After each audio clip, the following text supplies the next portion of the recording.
الله پاک نبی کریم صلی الله علیه وسلم لړې لوی شان ورکړی دی او ډېر لوی عزت یې ورکړی دی. پیغمبران ټول د الله مقدس بندگان دي او الله د دې ټول امت او د انسانیت د پیریانو انسانو دواړو د هدایت لپاره لېږلي دي او د هر پیغمبر نه الله ډېر کار اخیستی دی. پیغمبر نه په ځاني نه په مالي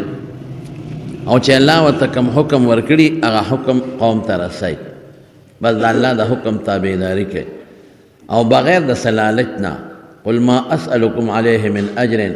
ان اجری الا علی رب العالمین. وی زه تاسو نه پیسې نه غواړم،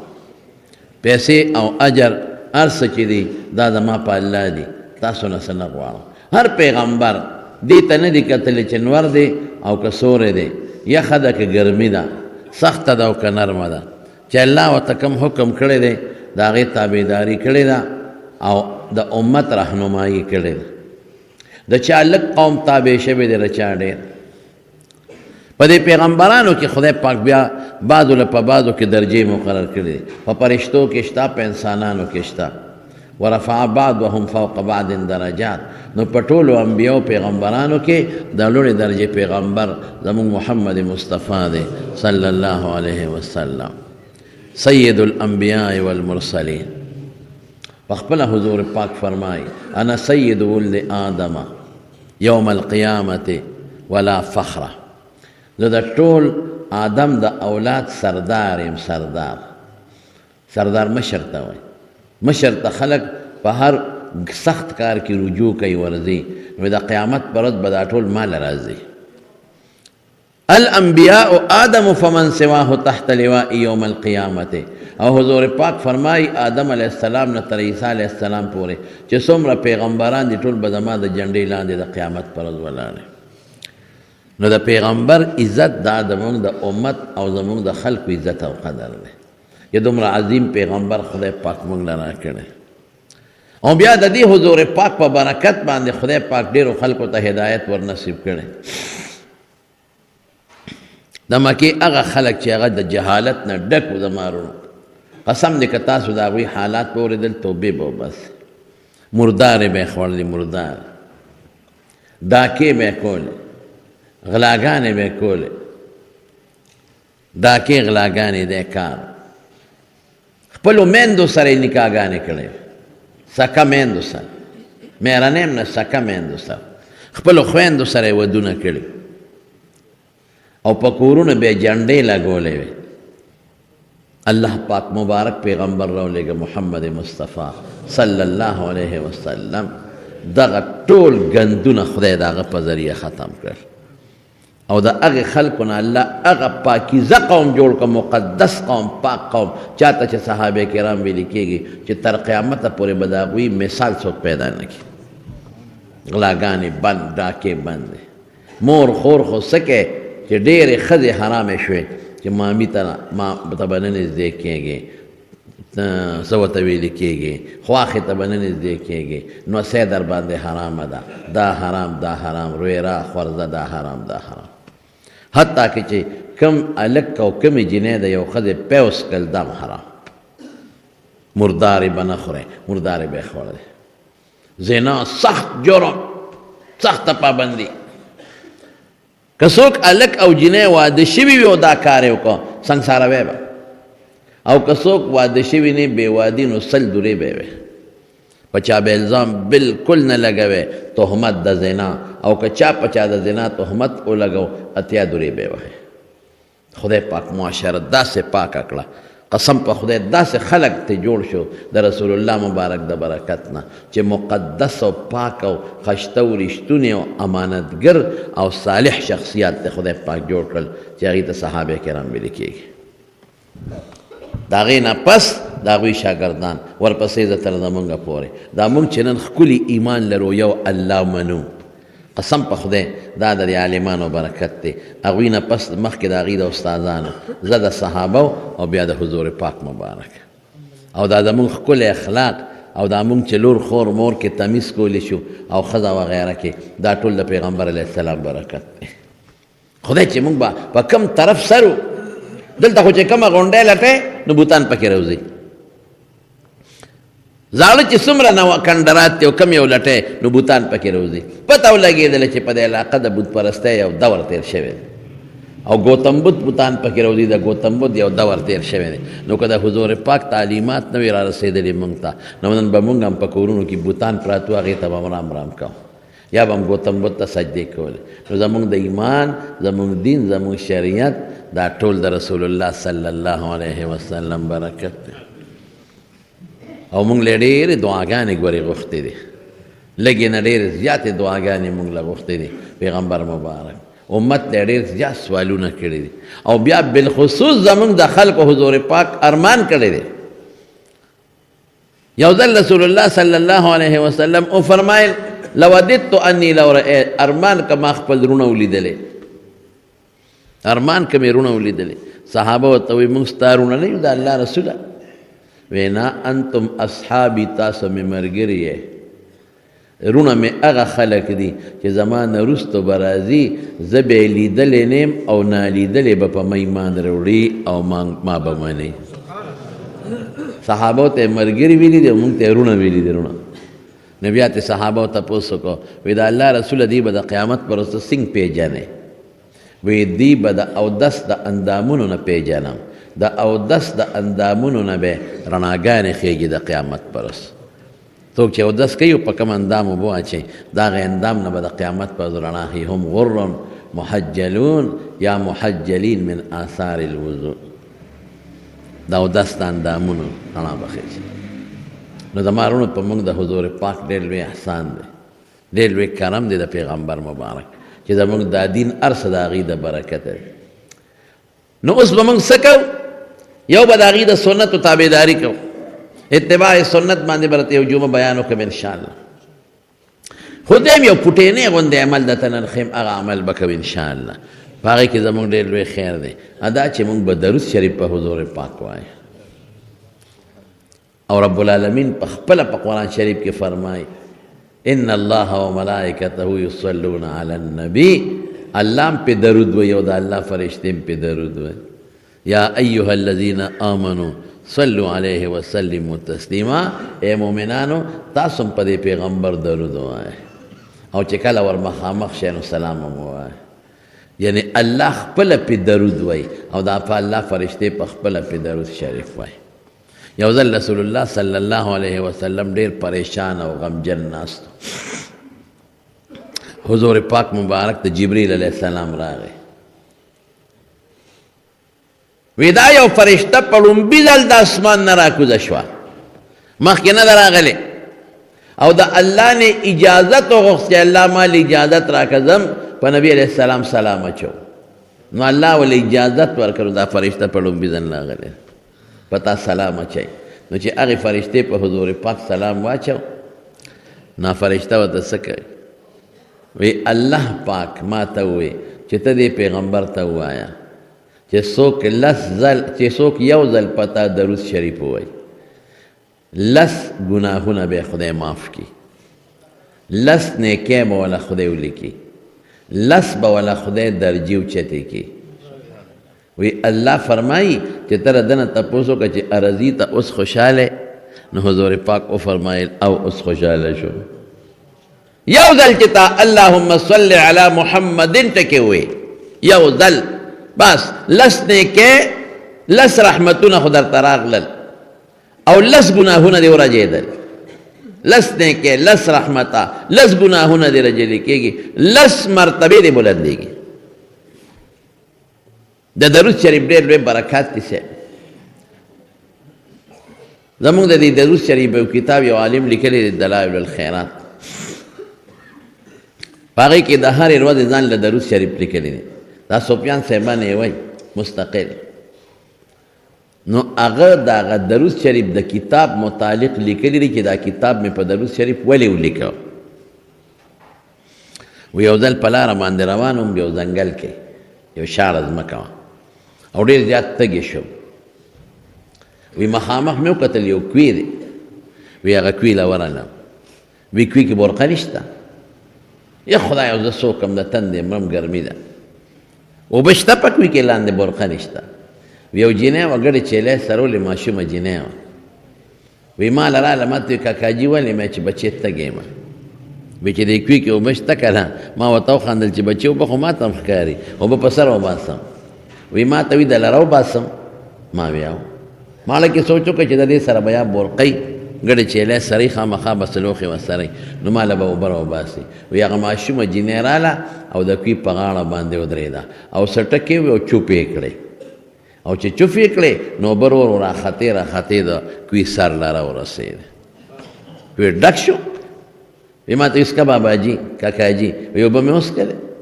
وی چې مې وڅښلې وی بیا یې څټکې وې چوف یې کړې اوبه بیا واپس لاړې ویخله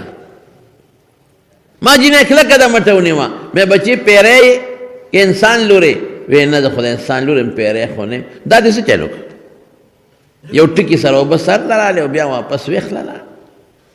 وی ما ته چې باباجي دا جادوګر نه هېڅ جادو نشته دا څه دي وی دا خو یو مولي صاحب تقریر کو نو هغه وی چې کم کار دې نه کېږي د روس شریف وایه نو خدای به یې کوي او چې کم دې څه حاجتي او نه پوره کېږي نو د روس شریف وایه نو الله به دې حاجت پوره کړي نو چې زما څه حاجت یې زه د روس شریف نو خدای پاک حاجت پوره کوي نن مې دغه حاجت اوبو ته ستا دپاره حاجت شو نو د روس شریف مې ووې اوبه د کوي سر له رالې چې حاجت پوره شو بیا مې د روس شریف ووې اوبه واپس خپل ځای له لاړه اوس دا مضبوط ایمان او کلک یقین ګورې لري دا روحاني اسباب چې څومره که نه دا مضبوط عقیده لري چې کلک یقین دی اخو ماشومه وه بس هغې ته خو داسې ښکارېدل لکه چې څوک چاله ډاکټر ګولۍ ورکړي چې دا ګولۍ وخوره دې سره به د وجود نه خوله لاړه شي وخورې او خوله ترې لاړه شي د هغې پوره یقین بس عمل پرې کوه د روس شریف او داسې کېږي مولانا زکریا صاحب رحمت الله علیه یو واقع لیکلی یو سړی پلار او زوی حج له روان یو عمرې له یا حج له زه پکې تېري وځم نو په لاره په سفر باندې روان وي نو د دې هلک دا پلار ناجوړه شو چې ناجوړه شو نو قافله ورته نه شو ایسارې دې قافله ته لاړه او ده ته وی چې بس ته دې پلار ته کښېنه اوس دې تلي نه شي او ته یوازې تللی نه شي نو ته ده ته ایسار شه د ده خدمت وکړه قافله ته لاړه او دې خپل پلار ته ناستې پلار یې ناجوړ او بیمار و مړ شو څنګه یې پلار مړ شو د پې څادر د پاسه واچو او ډېر دړمن او غمجن و چې خدای پاکه پلار مې مړ شو دا خو د سفر زندګي د سفر دی دې سره به څه کوم دلته خو زما څوک شته هم نه دشت او بیابان هم دی نو ده په هغه پلار څادر واچو چې نږدې کم کلی و هلته لاړ او هلته یې خلکو ته اعلان وکړه چې خدای مه بخښه زه مسافر یم زه او پلار مې قافله کې تلو او پلار راته مړ شوی دی مهرباني وکړئ راشئ زما پلار ما سره ښخ کړئ چې جنازه م پې وکړې او دفن یې م وکړې خلک ښه خلک وو وی ضروري کوم ځای دی پلانکي ځای کې ځه مونږ چارې بیلچی کفن درړو فکر مه کوه ترې پلان له ځه مونږ درځو دی راغی او چې څنګه دی پلار ته کېناست پلار خامخا بنده ته خوږي جڼا والا ورغلی و نو د پلار د مخ نه هغه څادر لر کا پلار ته ګوري نو چې څادر یې لر کا او پلار ته یې وکتل د پلار مخ یې د خر ګرځېدلی مخ یې بدل شوی مسخ خدای پاک د حضور پاک د امت نه د پیغمبر علیه السلام په برکت او په دعا ختمه کړې ده خو داسې یو کس دین باندې کېږي په امت من حیث الامت به نه کېږي ځکه رسول الله صلی الله علیه وسلم دعا کړې ده چې څنګه مخ د خر شوی دی د فوراً په څادر د پاسه اچولی دی او په د دومره هیبت راغی چې دی بېهوشه شوی دی چې دی بېهوشه شو پرېوته یا خدای پاکه دا څه شو اوس په خوب کې دی ویني په دې بېهوشۍ کې چې دی وده دی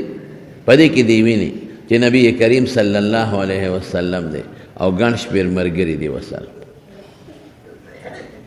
حضور پاک مبارک دې سړي ته وایي ملګري ولې پریشان دی وایي د الله رسوله پریشانه په دې چې مونږ روان وو حج له یو عمرې له او پلار مې دلته راته مړ شو دغسې دې خلکو له لاړم چې راشه زما پلار را سره ښخ کړې زما د پلار مخ بدل شوی دی بې زه دې له راغلی خدای دې له را رسولی کم دی پلار دی اوس دې خوب کې هم دا دی وی مخې کولاو که څادر مې لرې که وی رسول الله مبارک خپل مبارک لاس د هغه په مخ راښ که چې ریښ که د پلار مخ مې ټیک شو او د مخ کې نه ښکلی شو نورم خشته شو مخې دلنده شو ډېر زیات خوشحاله شوم او رسول الله مبارک ته د الله رسوله تا خو ما سره ډېر احسان وکړه ځکه چې دا خلک اوس راځي جنازه پې کوي دا خلک به څه وایي چې دا موږ تا خر له راوستو که انسان له دې راوستو تا ته څه پته ولګېده چې ته راغلې واوره وایي ستا د پلار به روزانه په ما درود شریف وی او فرشتو به هغه درود شریف ما له را رسول او دا ګورې حدیث کې راځي ښه من صلى علی عند قبری سمعته ومن صلى علی نائیا ابلغته حضور پاک فرمایي چې چا زما د قبر په خوا کې په ما درود شریف ووایي دې ډایرکټ په خپله اورم او چې څوک د لرې ځای نه وایي نو هغه ما ته را رسولی شي فرشتې را رسوي او بل حدیث کې راځي ان لله ملائکة سیاحین فی الارض یبلغونی عن امتی السلام دا الله فرشتې په دې مخ د ځمکه ګرځي او چې څوک په ما سلام وایي نو هغه فرشتې ما له را رسوي او بیا څنګه یې ور رسوي فرشته لاړه شي ورته وایي فلانکي د فلانکي زوی نن پتا دومره درود شریف ویلی دي فلانکي د فلانکي زوی نن پتا دومره درود شریف ویلی دي باقاعده فرشتې ورته د پیغمبر مبارک هغه درود شریف رسوي هسې ورونو تاسو ته یو خبره د درود شریف فضیلت خو په خپل ځای دی خو زه اکثر طالبانو ته دا یو خبره کوم او تاسو ته هم ویم زه هم د درود شریف د برکت نه ستا نوم د پیغمبر مبارک خوا کې روزانه اخیستلی کېږي ستا د پلار نوم هم اخیستلی کېږي تا چې درود شریف ووایې نو فرشته یې نو پیغمبر مبارک ته څه وایي وایي پلانکي د تورنګزو د کلي د پلانکي زوی نن پتا دومره درود شریف ویلی دی نو رښتیا ووایه چې پیغمبر مبارک ته دا پیش چې نه به خوشحالېږي او که به نه خوشحالېږي او تاله به دعا کوي او که به نه کوي نو غټه فایده د درود شریف دا ده ثوابونه خو په خپل ځای دي هغه نیکي خو د درود شریف غټه فایده د ټولو نه مضبوطه فایده دا ده چې د درود شریف د برکت نه به ستا او ستا د پلار نوم روزانه د حضور پاک مخکې اخیستلی کېږي نو ستا د پلار درود شریف به روزانه را رسېدل وایي نن هغه فرشتې د نورو خلکو رسول او ستا د پلار پکې رانله وی ما دې تپوس وکړو چې د فلانکي علاقې یو سړی و اخوري ګولر روزانه په هر ټیم کې ما درود وی او را رسېږي نن خو د هغه درود راونه رسېده وی فرشته وی چې خو مړ شوی دی او تا ته محتاجه دی وی ما چې ما ته څنګه محتاجه دی وی د هغه شکل بدل شوی دی نو وی زه خدای دلته تاله راوستم چې زه ورسره مدد وکړم امداد ورسره وکړم دې کې ګورې ډېرې عبرت دی زما وروڼو هغه وایي چې دا بېهوشۍ نه راویښ شوم او مې کتل د پلار مخ مې ټیک شوی او د مخکې نه نور هم خشته و د زما وروڼو درود شریف ډېر لوی برکات دی خلک د دې ځای نه دي لاړ شي په مسجد نبوي مبارک کې منځ وکړي حج ته لاړ شي د بیت الله مسجد نبوي مبارک ته لاړ شي هلته منځ وکړي او بیا ورشي رسول الله صلی الله علیه وسلم ته مخامخ ودرېږي او په حضور پاک درود او سلام وایي ډېر خوند کوي ډېر وګورې داسې بدقسمته پکې شته دی دا ګورې په جومات کې ناست یم دروغ درته نه وایم او دروغ ګناه هم ده یو سړي نه مې تپوس وکړو هلته تلې عمرې له تلې عمرې نه د تلو ورځې وه او په پیغمبر علیه السلام درود شریف سلام له نو تلې هلکه ته مسجد نبوي ته مانځه له نه تلې وی تلې یم مونځ مې پکې وکړو نو ته سلام له نه ورغلې وی نه نه یم ورغلې مې ولې وی ډېر لوی رش دی نو وی د خدای سپېره د خدای سپېروس درته دلته کې 1000 روپۍ نیسمه چې لکه زر درویش یم چې ګورم چې په دې رش کې ورپسې را ټوپونه وي او که ورپسې نه وي سپېره دا ستا کار دی رش دی دومره ورځې دې تېرې کړې ته حضور پاک له سلام له ورنه رلې نو بعضې سپېره پکې داسې هم شته او بعضې نیکبخت پکې داسې هم شته چې هغوی سهار هم ورځي سلام اچوي ماسپښین هم ورځي سلام اچوي مازدیګر هم ورځي سلام اچوي ماسخوتن هم ورځي په رسول الله مبارک سلام اچوي او رسول الله صلی الله علیه وسلم په خپله فرمایي چې ما باندې څوک سلام واچي دی اورم نو صحابه دې تپوس کوي وقد بلغت الله رسول ستا وجود خو به خوري شوي ته به زمونږ سلام څنګه اورې وجود به دې خوري شوي ځکه مړی خو چې قبر کې کېدې خوري شي نو حضور پاک وفرمایل ان الله حرم على الارض ان تاخذ اجساد الانبیاء الله په ځمکه حرام کړي دي چې د پیغمبر غوښې به نه خوري د پیغمبر وجود به نه خوري فنبی الله حی یرزق د خدای پیغمبر په قبر کې جمدې د روزي ورته میلاویږي نو هلته بیا مخامخ لاړ شي او خلک سلام وایي او درود وایي. هلته هم ډېره بېادبي نن سبا کېږي، ځکه قانون دا دی چې د حضور پاک مخې ته ودرېږئ نو ډېرې چغې به نه وی. لا ترفعوا اصواتکم فوق صوت النبي، دا پیغمبر د آواز نه آواز نو چته ډېرې چغې به نه وی. ان الذين يغضون اصواتهم عند رسول الله اولئك الذين امتحن الله قلوبهم للتقوى لهم مغفرة ورزق کریم. هلته کې دا آیت د جنګلې مبارکې د پاسه لیکلی دی، د پیغمبر علیه السلام د ادب او د احترام دا آیتونه په جنګلې د پاسه لیکلی دی. نو هلته به خاموش ولاړې ودرېږه، الصلاة والسلام علیک یا رسول الله، او دا به په خپل لکې راولې چې پیغمبر مبارک علیه السلام او چوم دلته نو دی اوري. الصلاة والسلام علیک یا حبیب الله، الصلاة والسلام علیک یا صفی الله، الصلاة والسلام علیک یا خیر خلق الله. داسې د پیغمبر مبارک نور صفتونه هم دي پکې. کوشش وکړي چې ډېر وخت وانه لري چې نورو مسلمانانو ته تکلیف هم ونه رسوي او چغې مو نه وایي او شور هم نه کوي. او ډېر خلک هلته لګیا دي ویډیو کیمرې ریستی او تصویرونه وباسي. په تصویرونو خو پیغمبر ډېر زیات خفه کېږي. تصویر ګناه ده، زمونږ هم د دنیا خلک وباسي تصویرونه، لیکن تصویر ګناه. او بعضې خلک پکې داسې بل زه ګاډي ته ختېدم، یو هلک راغی یو تصویر در سره وباسه. مې بچې تصویر ګناه ده، وی برکت له وباسم. گناہ برکت لگے، برکت لو باسا. ما وی گناہ دا پکی بچی وی برکت لو باسو. ټولو هلته کې په حرم مبارک کې خلک ناستي ویډیو کیمرو سره ویډیوګانې جوړي او یو بل له تصویرونه وباسي. نو د حضور پاک مبارک د قبر مبارک سره خوا کې تصویر سازي کول او ویډیو جوړول دا ګناه ده، ناروا دي. او هلته څوک چغې وباسي نو چغې به هم نه وباسي، په ډېر اطمینان او په ادب به په حضور پاک سلام واچي. او بیا چې یو قدم ور مخکې شي نو د حضرت ابوبکر صدیق رضی الله عنه مخ دی، هغې ته یو سوړه مخامخ ده، نو په هغې به سلام واچي. هغې باندې به صلات نه وی، صرف سلام به چې السلام علیک یا ابا بکر یا صاحب رسول الله صلی الله علیه وسلم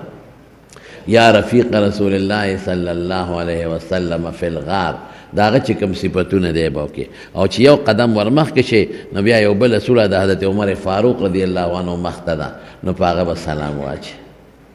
د هغه به هم صفتونه وکړي. بیا خلک لږ مخکې شي مواجهه شریفه، نو قبلې ته مخکې د الله نه سوال کوي، د حضور پاک نه به سوال نه کوي، د هېچا نه به هم سوال نه کوي. سوال به په دې ټولو څیزونو کې موږ د چا نه کوو؟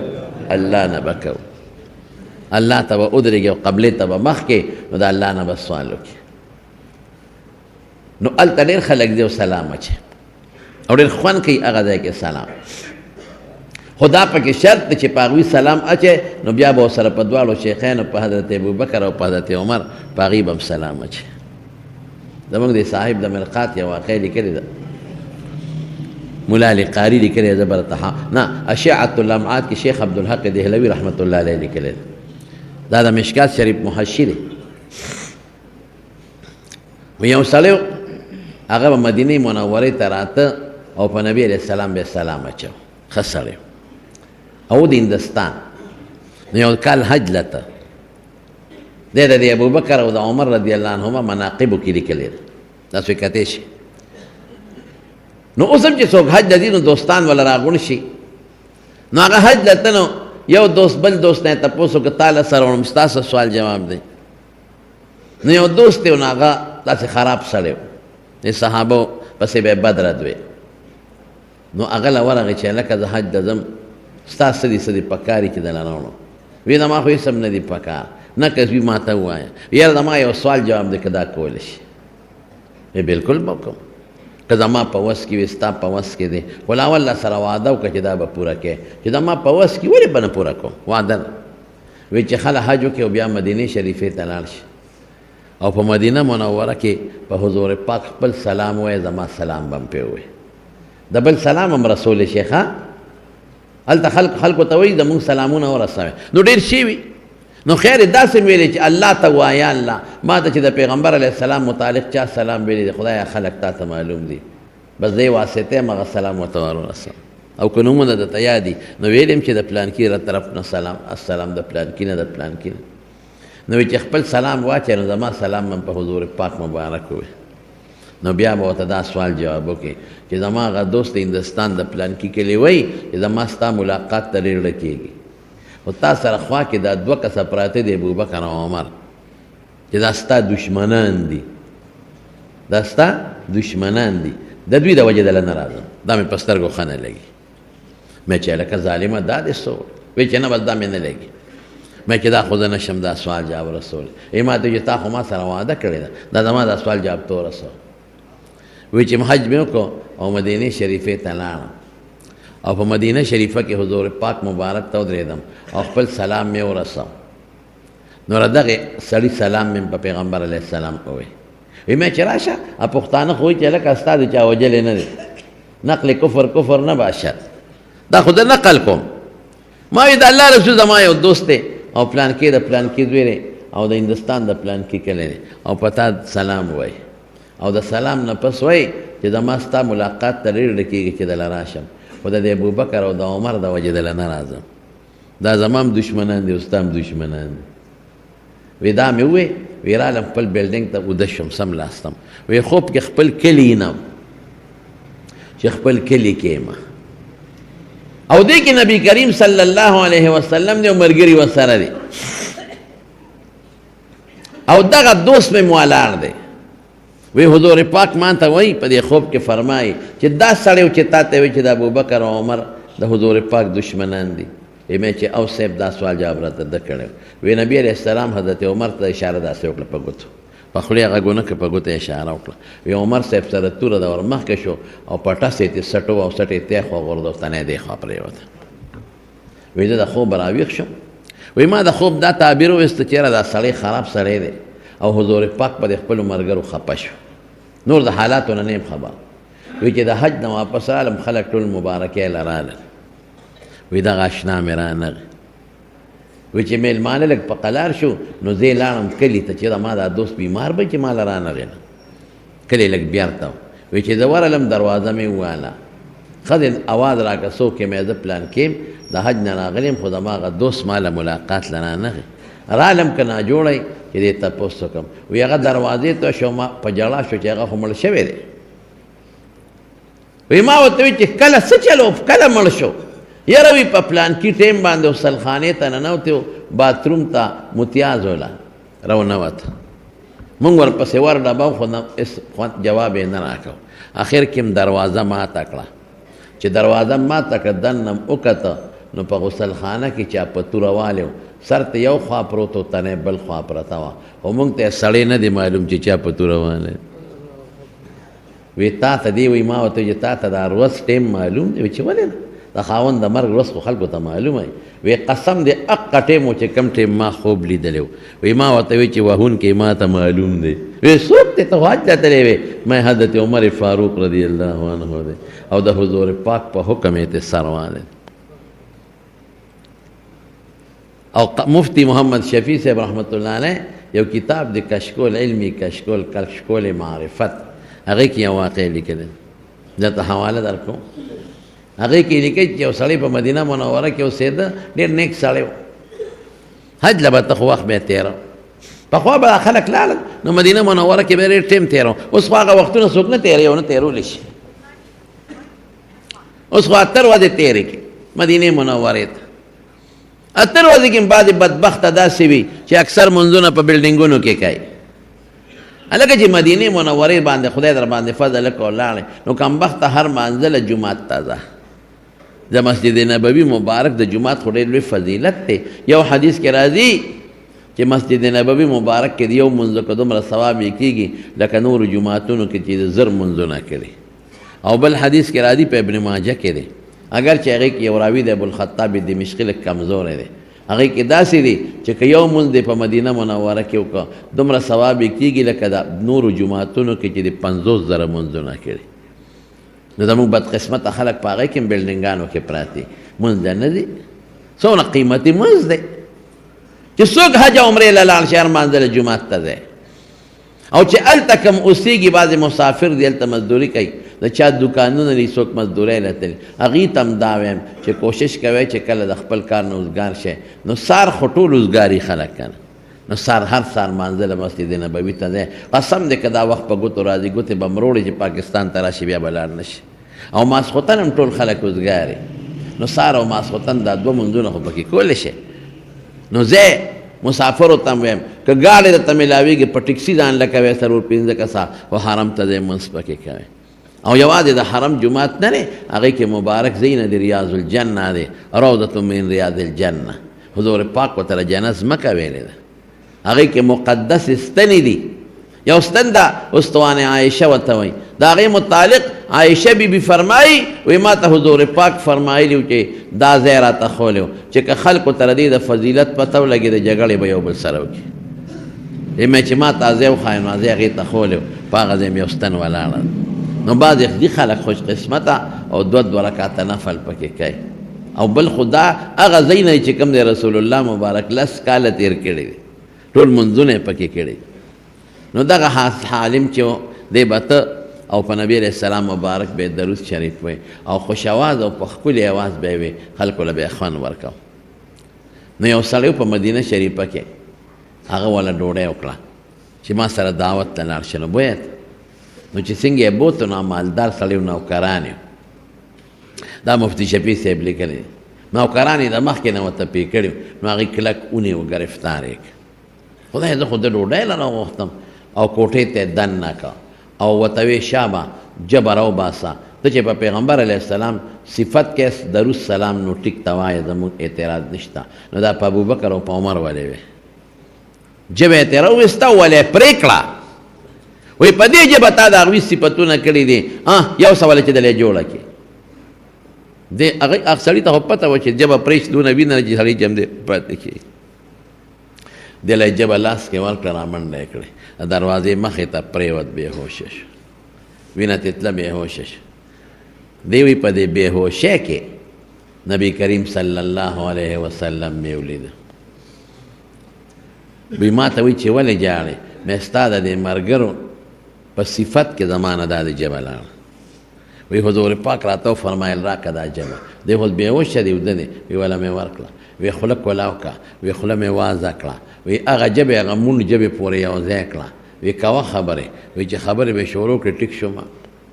او راویښ شوم بلکل ټیک لکه چې ژبه باندې مې داغ نه او تکلیف نه اوس خو ډېر خوشحاله شوم رالم ښه شوق سره مې بیا درود سلام په حضور پاک او په دواړو ملګرو وی بل کال بیا لاړم حج له وی په ډېر شوق لګیوم وی یو سړی راغی ما ته وی چې دعوت ته لکم مې چې ډېره ښه وی ما ته شاګردان وی چې داسې دعوتونو پسې ګرځه بل دلته نه ژبه پرې شوه څوک به دې مړ کړي وی مې چې زما د ایمان دی که نه چې که زما نه خدای پاک څوک ما نه د حضور پاک او د هغه د ملګرو په وجه سرم پرې کړي نو ماله به خدای یو ځای کوي زما خو یو یقین پیدا شو وی چې بویه تلم په اقه کور یې وردن نه کړم چې په روز کال کم کور کې ما سره لانجه شوي و لږ خو د ګبراو شوم ګبراهټ راغی وی چې څنګه ورغلم وی هغه سړي زما ډېر قدر وکړو ډېر عزت یې وکړو لږ نه ډېر او بیا یو کوټې ته بوتلم وی راشه چې کوټې ته یې وردن نه کړم په کوټه کې په موږي باندې یو بیس تړلی شوی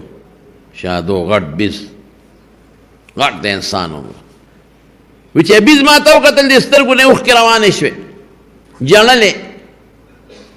وی ما ته سړی وایي چې دا پېژنې زه یې څه پېژنم حیوان دی بیزو ده نر بیز د ما ته څه پته لګي وی تا ته څه خبره یاده ده په دې کور کې مې چې او پروس کال یو سړي راوستی و او ما نه ژبه پرې کړې وه وی راته وی چې زما پلار و چې تا نه ژبه پرې کړه نو ستا ژبه خدای جوړه کړه او د هغه نه هغه وخت خدای پاک دقه بیز جوړ کړی چې دا په موږي تړلی دی اوس هم ته راوستې څه دعا ورته وکړه چې خدای پاک یې جوړ کړي مې دا په دواګانو نه جوړېږي اخلاص سره به هلته په حضور پاک درود شریف وی او د هغه په ملګرو به هم وی او د بقي مقبرې ته به هم ځي د بقي په مقبره کې 100,000 نه زیات صحابه کرام دفن دي د 100,000 نه زیات او احد ته به هم ځي په احد کې تقریبا 80 صحابه کرام دفن دي څه خو خیر ته بیا مدینې ته راوړل شوي هم دي خو تقریبا 80 او بیا په ټولو کې جلیل القدر صحابي د حضور پاک تر حضرت حمزه رضی الله عنه دی هغه سره دوه ملګري په یو ځای دفن دي او یو دی نو خلق زی د صحابه پیغمبر مبارک به احد ته ته او بقی ته به ته نو بقی ته تلل او احد ته تل د پیغمبر مبارک سنت او طریقه ده خو څه له به دی تماشو له به نه دی دلته اوس هم چې څوک مړو له لاړ شي نو تماشې له به نه دی د مړو نه غوښتنې به هم نه کېدې له به نه چې د مړو نه زه غوښتنې وکړم حضور پاک فرمایي یو وخت کې د قبرونو د زیارت نه منع کړی و نهیتکم عن زیارت القبور الا فزوروها وی ما تاسو د قبرونو د زیارت نه منع کړی وی ځکه خلکو به غلط رواجونه کول اوس یې کوې فانها تذکر الاخره دا سړي ته آخرت را یادوي نو قبر له په دې نیت تل پکار دی چې سړی وګوري چې دا څومره لوی بزرګ و نن د خاورو لاندې پروت دی څومره لوی عالم و نن د خاورو لاندې پروت دی څومره لوی سردار و بادشاه مالدار نن د خاورو لاندې پروت دی نو زه به هم یو ځل دې خاورو له راځم نو آخرت به سړي ته یاد شي نو هلته خامخا خلک د بقي مقبرې ته ځي او جنت المعلا ده د مکې مکرمې مقبره هغې کې هم څه بعضې صحابه او دفن دي خو پته نه لګي او یو د حضور پاک بیبي ده پکې حضرت خدیجه رضی الله تعالی عنها د هغې قبر معلوم دی خلک ورته ورځي اگر چې اوس حکومت هغې ته دروازه بنده کړې څوک دننه نه پرېږدي خیر خبره مې دې پورې کوله چې په رسول الله صلی الله علیه وسلم چې هلته نو درود شریف پې مخامخ وایه او چې دلته نو بیا دلته هم درود شریف وایه نو فیدې د درود شریف ډېرې زیاتې دي د درود شریف فایده ګورې حضور پاک ته نه رسي موږ ته رسي یو حدیث دی د رسول الله صلی الله علیه وسلم ان اولی الناس بی یوم القیامه اکثرهم علی صلاة وی چې څوک په دنیا کې په ما درود شریف ډېر وایي نو د قیامت په ورځ ما ته ډېر نږدې وایي نو درود شریف د حضور پاک د نزدېکت ذریعه ده د قیامت پر ورځ د پیغمبر مبارک ته ډېر زیات نږدې او یو حدیث کې راځي یو صحابي د رسول الله مبارک نه تپوس وکړو د الله رسوله څومره درود دله وویمه نو حضور پاک ورته وایي چې څومره ویلی شي وایه وایي ښه داسې به کوم چې نیم وخت به دله درود شریف ویم او باقي نیم کې به ځان له دعاګانې غواړم وایي ډېره ښه ده خو که د دې نه دې هم زیاتوالی وکړه نو ښه به وی ښه دوی سې وخت به تاله درود شریف ویم یوی څه به دعا ځان له غواړم وی ډېره ښه ده خو که د دې نه دې زیات درود ووی نو ښه وی وی ښه ده الله رسوله به ټول به تاله درود ویم او ځان لاړو دعا نه غواړم نو حضور پاک ورته څه وی بلکل ټیک ده الله دې په دعا خبردار دې دعا به دې خدای قبوله کړي او غم به دې خدای ختم کړي نو درود شریف چې څوک وایي غمونه هم پرې ګورې ختمېږي او چې ستا پړه کې څه حاجت دی که ته نه غواړې الله ته پته را الله ته خبردار دی هغه حاجت به دې خدای پاک پوره کړي او دعا مو سره قبلېږي کله چې دعا کوې مخکې وروسته ورسره درود شریف وایې ښه کله چې کوې یو صحابي دعا وکړله حضور پاک ورته وی ایها المصلی قد عجلت منگزارت تلواره دې وکړه نو د الله رسول څنګه وکم وی چې کله سوال وکې او دعا کې نو بیا په آخر کې په ما درود شریف وایا نو خدای به دعا قبول کړي د دعا دپاره درې آداب په ذهن کې کښېنوي آداب پرې ډېر زیات دي خو درې لومبی د خدای حمد وایه کله هم چې دعا کوې چې نور څه نه یاد دا خو درته یاد دي چې الحمدلله رب العالمین دومره پورې مو وایه د خدای حمد بیا ورپسې درود شریف وایه درود شریف پسې بیا د خپل اخلاص نه د زړه نه دعا کوې او په آخر کې بیا درود شریف وایه دعا به قبلېږي که خیر انشاءالله نو درود شریف وایه ښه بعضې خلکو یو پروپیګنډه کړې ده وایي په ناسته به وي په ولاړه به نه څوک وایي لکه په ولاړه دی وایي دا پلان کې بیماري په کونډی به دې وایي خوږېږي وایي نن سبا خو هر چا کونډی خوږېږي نو بس بیا به هر سړی وایي چې دا جوړ ما درود شریف په ولاړه ویلي ځکه مې کونډی خوږېږي دا غلطه ده دا د درود دشمن دی ظالم آداب په خپل ذریعه درود شریف آداب یې دا دي چې ښه یک طرف ته یکسو کښېنه او قبلې ته مخ کوو چې هېڅوک هم نه نو درود شریف ووایه د آداب دي ښه خبره ده لیکن هر وخت کې درود په پیغمبر مبارک وایه یو دا دی چې کوم وختو کې منع نو هغې کې مه وایه لکه په اودسمات نه ذکر کولی شي نه درود شریف غسلخانه کې نه ذکر کولی شي نه درود شریف هغې کې مه وایه چې بربنډې مه ذکر کومه درود شریف وایه نور یو ټیم چې دنه پاتې نشي په هغې کې په روانه کې مواړه په ګرځېدو کې مو وایه په حضور پاک درود شریف الله پرې ډېر زیات خوشحالي ښه اوس درته درود شریف یو څو مسلې چې کله د پیغمبر مبارک نوم واخیستلی شي نومونه یې دوه دي ښه هسې نومونه خو یې ډېر دي خو دا ذاتي دوه نومونه دي یو محمد او بل احمد صلی الله علیه وسلم دې دوو کې چې یو واخیستلی شي نو یو ځل درود شریف واجب دی خامخا به وایه که اونه وی ګناهګار شي او هغې کې یو حدیث دی د حضور پاک مبارک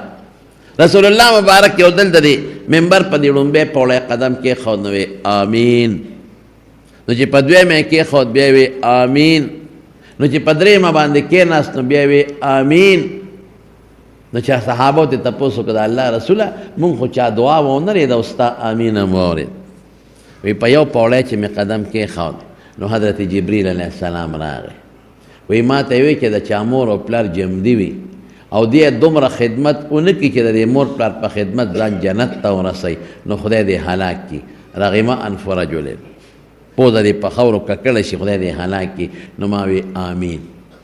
هلکه دې نه څه معلومه شوه چې مور پلار د چا جمدي وي دې به خدمت کوي دومره خدمت به کوي چې د مور او پلار د خدمت د وجې ځان جنت ته ورسوي او که دومره خدمت یې ونه کړه نو ګورې خیره چا کړې ده جبریل علیه السلام آمین پې چا ویلی دی حضور پاک نو دا خیره به قبلیږي که به نه قبلیږي ټول د مور او پلار قدر کوئ ښه او عزت او احترام کوئ دا چې څومره نوجوانان دي ټولو ته زما له طرف نه دا یو وصیت دی چې هر ماښام ماسخوتن پلار له په دې اوږو یو دوه لاسونه ږدی پخپو ولې یو دوه لاسونه ږدی مور له په اوږو یو دوه لاسونه ږدی پخپو په دې ته ستړی کېږي نه یو 15 منټه خو د هغې د زړه نه به راته دعا وخېږي دعا او دغه دوا ډېره زیاته قبلېږي اسې مور پلار دعا کوي خو دغه ډېره قبلېږي او چې کله څه شی راوړې نو کوټې ته پټ په جورابه کې شی مه تختوه نو داسې به نه کې چې په جیب کې رشې دننه پټ کړي او مبارک یې دننه محترم یې زغلی مور له وړه لاول مور له وړه د هغې نه پس کور والا له ورکوه لاول پلار له وړه د هغې نه پس وړه او که کوټې ته دې یوړل مجبوره بعضې خلک شته مجبوره نو بیا ته په پلیټ کې لږ شی راواله مور پلار له راوړه کېنه اړه به یې دعا وکړي دعا دویم څه وی په دویمه پوړی چې کېناستم په دویمه یا درېیمه و خیر وی چې په چا د رمضان میاشت راشي او دې دومره د الله عبادت ونه کړي چې ځان په خدای وبخي او جنت ته ورسېدې دې هم خدای هلاک کړي نو رمضان کې به دونه عبادت کوې چې ځان په خدای وبخې که دونه مو نه که نو خیره جبریل علیه السلام کړی د آمین په حضور پاک ویل او په بله پوړی څه وی چې څوک ستا نوم د چا مخکې واخیستی شي د حضور پاک نوم او څوک پې درود شریف ونه وایي نو دې دې هم خدای هلاک کړي